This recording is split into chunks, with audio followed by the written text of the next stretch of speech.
Now, I went into this third installment just wanting to have some fun, and you know what? I had a lot of fun with Now You See Me, Now You Don't. It definitely doesn't try to be something it's not, and it delivers a really fun installment that I think fans of this series are going to really enjoy. It's great to have this cast back, especially having Isla Fisher return to the fold here. It's great seeing her. She's her likable, charismatic self, and the rest of the cast, including Jesse Eisenberg, Dave Franco, Woody Harrelson, they're all so much fun. They clearly still love playing these characters, and they always have had a blast playing these characters, but they have such infectious chemistry with one another, and they play off of one another so well, and that's really on full display here, where we get to see the Four Horsemen be a little bit more sentimental than we're used to seeing, which is actually a great, refreshing touch, which, you know, allows these performers to kind of add a little bit of heart to these movies, which I think is...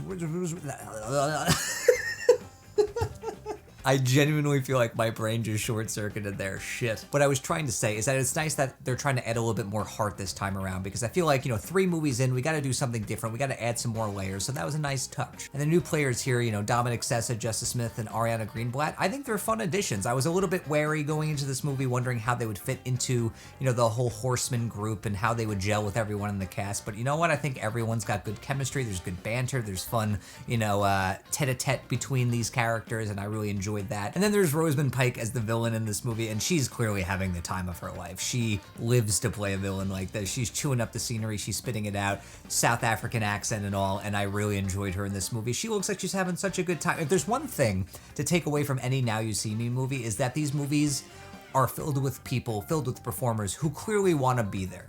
Well, maybe not everyone. It feels like Morgan Freeman really just wanted to show up, get his check, and leave immediately. And this movie is directed by Ruben Fleischer, who brought us the Zombieland films, the first Venom movie, 30 Minutes or Less. He's definitely an inspired choice to direct an installment in this series, and I kind of like how each installment has been directed by a different director. That's always fun. And I feel like he really gives this movie a great light touch. It's breezy, it is light on its feet, there's a great level of propulsion to it, it's got great pacing, and I feel like he really handles the set pieces very well. So I feel like his genre sensibilities went really well to the vibe of this series. It felt like a match made in heaven. And there are some really fun sequences that I think are really well directed, where you can see this great blend of CGI and also really great in-camera tricks. There's one sequence in this house of just kind of illusions and tricks that is really fun, and I think shows off some really great in-camera magic that, you know, you just don't really see much of nowadays, which was super cool to see. Really appreciated that. And the whole heist storyline I think is really well handled. It's fun. It's got some twists and turns and fun reveals. It definitely feels very Fast and Furious meets like Mission Impossible.